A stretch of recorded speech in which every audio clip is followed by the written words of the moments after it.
Hi there, welcome back to Resin by Drew. I've just made recently a cake tray, a cake stand out of these two moulds, and it's turned out lovely. So I'm going to do another one, but the way I'm going to stack it is slightly different. Instead of having it central like that, I'm going to have it so that it's over at one side like that. So I've mixed up 500 mils of resin, and it's quite warm and it's a very hot day, so I do need to work quite quickly today. I'm going to make myself 1.5 cups of white pigment. So I'm just pouring the resin into the cups to make the pigment.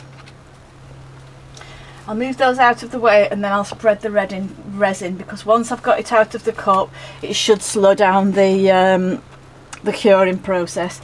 So I'm going to pour the resin into the trays.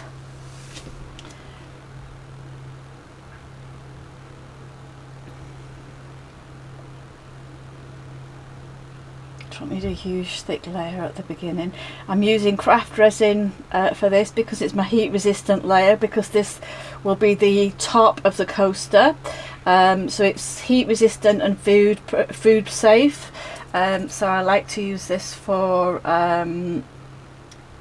coasters and cake stands and things like that. Anything that's going to have hot drinks or food on, basically. Just poured the resin into the tray there. That should slow down the heating up and the curing process a little bit, but I do still need to work quite quickly. So next I'm going to make up my white resin, my white pigment. And for that I'll show you what I'm going to use, but I'm sure you can probably guess if you watch my channel often, because I always use exactly the same one, or the same two things. So just pop that to one side. Tissue at the ready. So for my white pigment I'm going to use Resi-Tint Max and a few drops of my Pinata Pearl alcohol ink.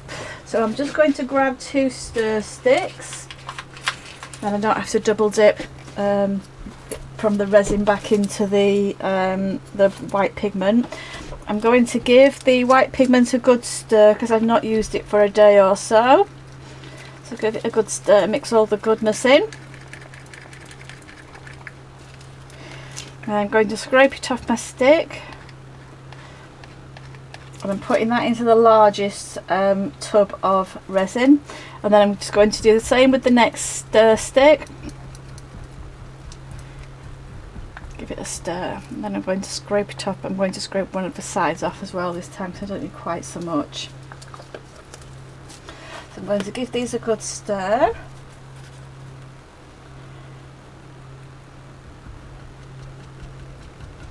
Once I've done these, then we'll talk about the alcohol inks that we're going to use.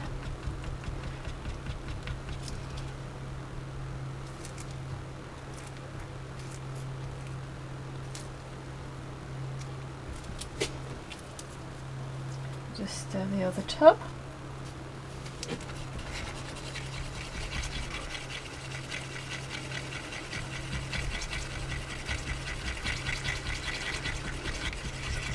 And I'm going to add the Pinata Pearl. I'm going to add 10 drops to the larger tub and 6 drops to the smaller pot that's not got as much resin in there. So this one's going to have 6, and then this one's going to have 10. Give that another good stir.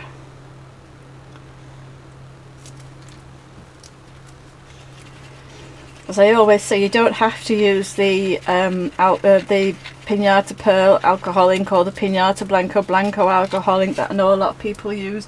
You don't have to use any alcohol ink at all, but it's just something that I prefer to do. I like the effect that it gives, so that's the way that I tend to go with it. I'm just putting the resin, the white pigment resin, straight into the piping bag. Give the other one a stir, and that can go into the piping bag as well.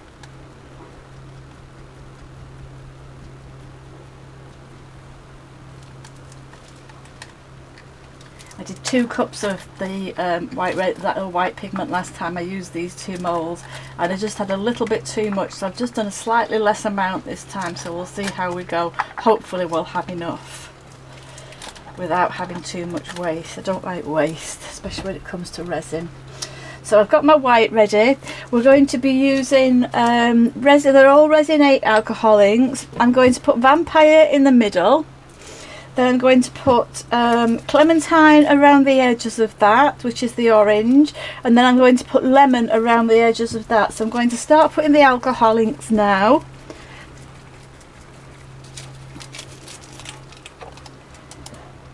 And keep it central.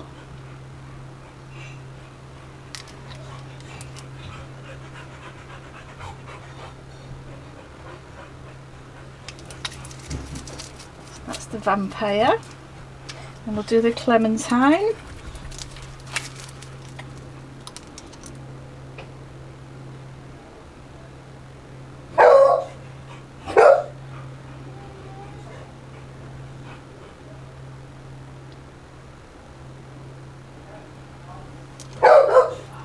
Got building work going on at the moment, so the dogs are barking at the builders. I do apologise. I'm going to put a photo of the dogs on Instagram, and then you'll be able to see the culprits when I've got barking going on in the background. So I've done the Clementine around the edge, and now I'm going to do the Lemon around the edges of that Clementine.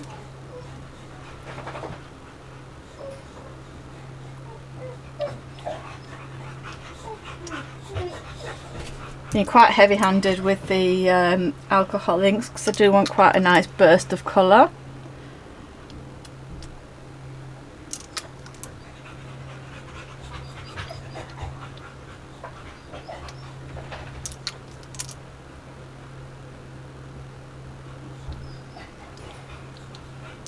There we go. Just got a tiny little bit of resin in the corner that's not quite spread enough. There we go, that's fine. So now I'm going to get my piping bag with my white pigment in before it gets too hot. And I'm going to stick with my usual favourite, which is spirals. A, because it's quickest and my white is getting very hot already. And B, because I do like the results of the spirals. So I'm just snipping a couple of millimetres off the end of the piping bag. Let's check the size of the hole. That's absolutely fine. So I'm going to start in the middle. I'll start in the middle of the smaller one first. I'm just piping a spiral.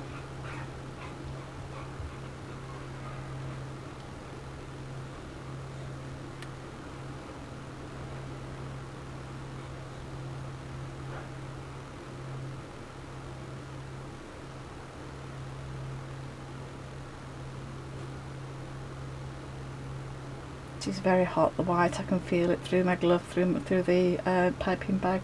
It's very hot already, which is good in one way because it should start blooming quite quickly. I'm just going to move on to the larger mould. Again, start in the middle, and I'm just going to do spirals. I'm going to use 2 hands on the piping bag because it is getting very hot. I'm glad I only left my resin for about 12 minutes today.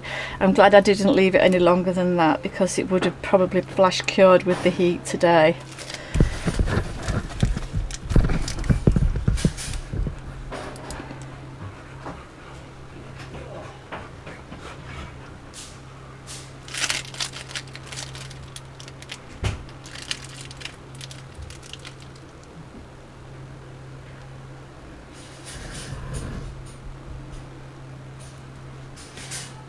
I would have probably had enough with one pot of white resin, to be fair, but at least by doing 1.5 I know that I've got plenty. I'm not likely to run out.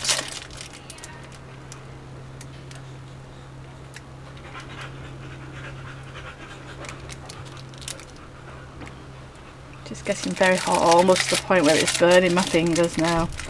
Just going to fill in the edges around where the corners are. And then I'll come back to the smaller one and do the same thing there.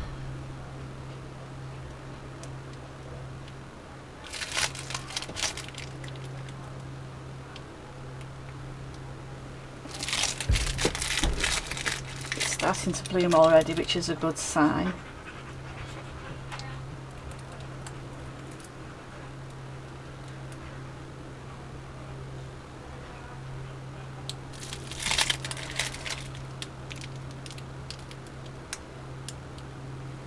There we go. Now I'm going to take my silicone tool and I'm going to draw some lines to make the flowers. I have got a little bit of white left over, but I'm not going to do anything with that because otherwise I'm going to risk it flash curing. So I'm going to do my silicone tool to make my lines for the flowers.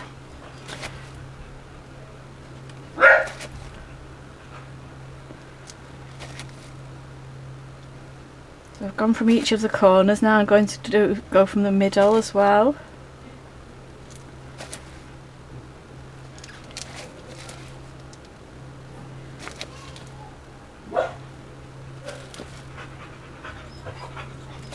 Going to do a little swirl in the middle.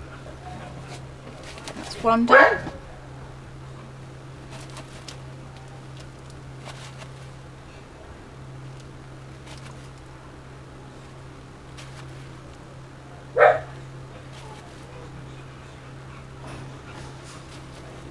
And just do the centres.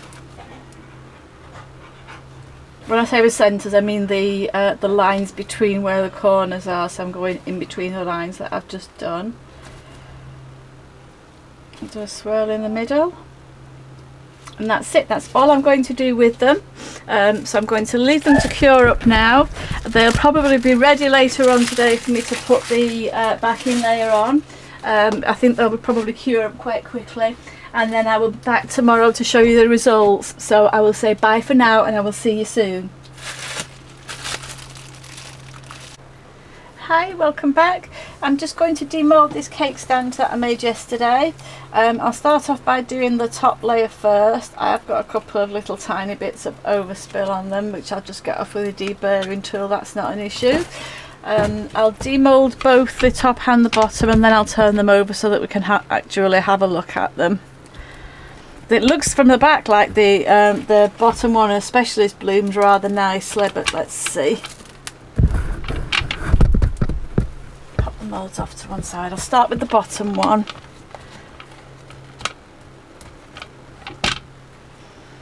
Oh yeah, that's bloomed lovely. Love the layers on the blooms. Let me get some black card, see if that helps. I don't think it'll fill it completely, but it will help to see the design. I like the swirl in the middle. I'm really happy with the colours. I love the way that the outside petals have bloomed, whether the white ones or the yellow ones. They've all, in fact, they've all bloomed beautifully. I'm really happy with the way that that's bloomed. So that's the bottom layer. And then this one's the top layer. Again, I've got a couple of tiny bits of overspill that I need to either pick off or get off with I'll do it with the deburring tool. That'll probably, well, I've done it now, but I was going to say that'll be kinder to my nails, but I've done it. But again, this one's bloomed beautifully too. It's got some lovely layers of blooms on it. It's really got some depth to it. It's really pretty. So what I'm going to do, rather than put them in the middle like a lot of cake stands are, I'm going to put them so that it sits to the side like that, if that makes sense. So it won't be the cake stand holder won't come up through the centre and the top centered on the bottom.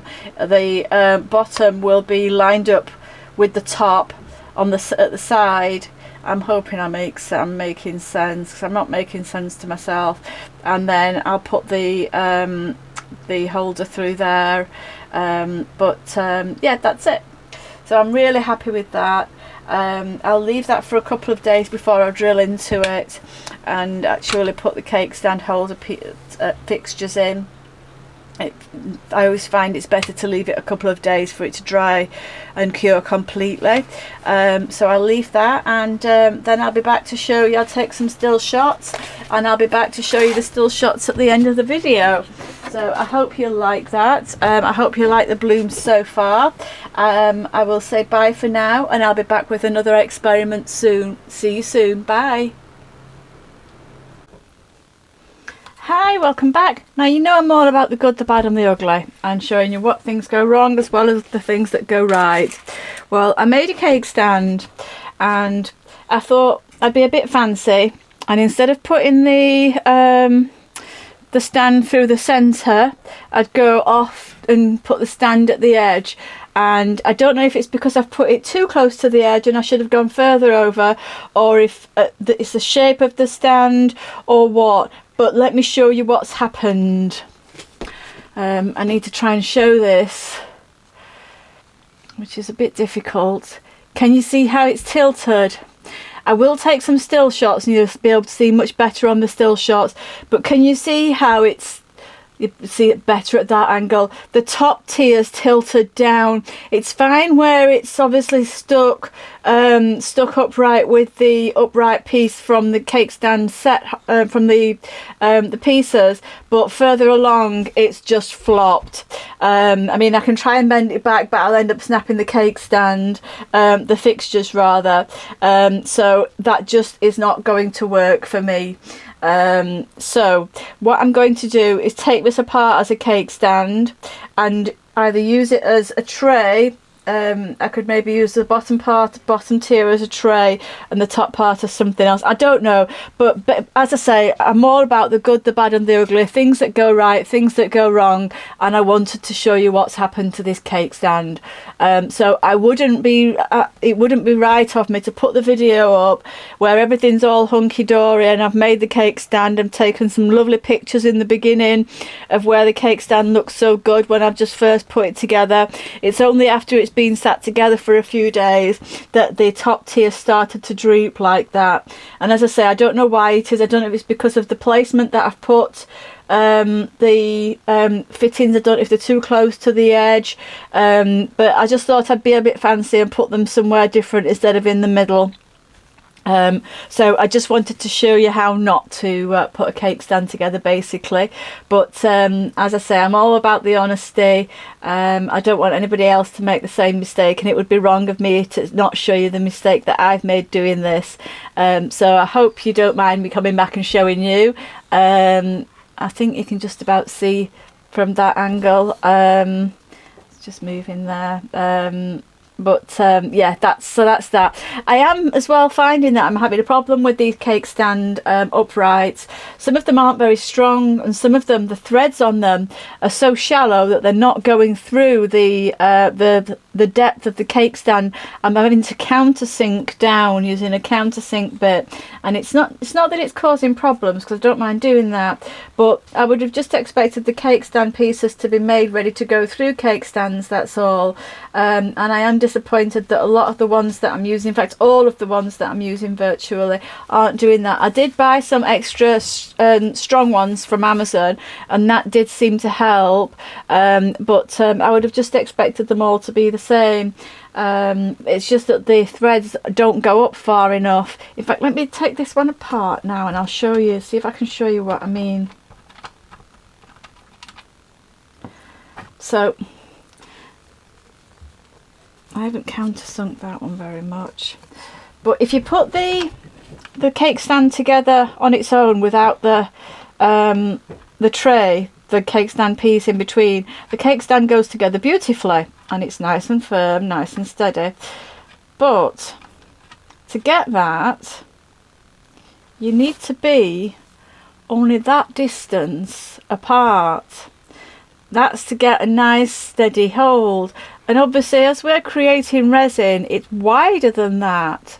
So as we're putting the resin pieces in there, we've got them at sort of, I don't know, maybe that depth. Well, you can see how wobbly that top part is straight away, because there's not enough thread going through that top part to keep it steady. So I am finding that it is causing me real problems, to the point where I think I've decided I'm probably not going to make many more cake stands, if any at all. I think I'm probably going to focus on, you can see, even though the thread's going up there a little bit, it's just not strong enough to hold the tray in place. So I think I've decided now that I'm probably only going to make cake stands to order. I'm not going to make many more. I'm not going to make them for fun, because to me it's stopped being fun. Not just because this one's turned out the way that it is, because that is my error, but it's this whole business of the fixtures and the fittings that's kind of getting me down a little bit. And it's great that I can make a lovely looking cake stand, or what I think is a lovely looking cake stand, but then the fixtures and the fittings are letting me down.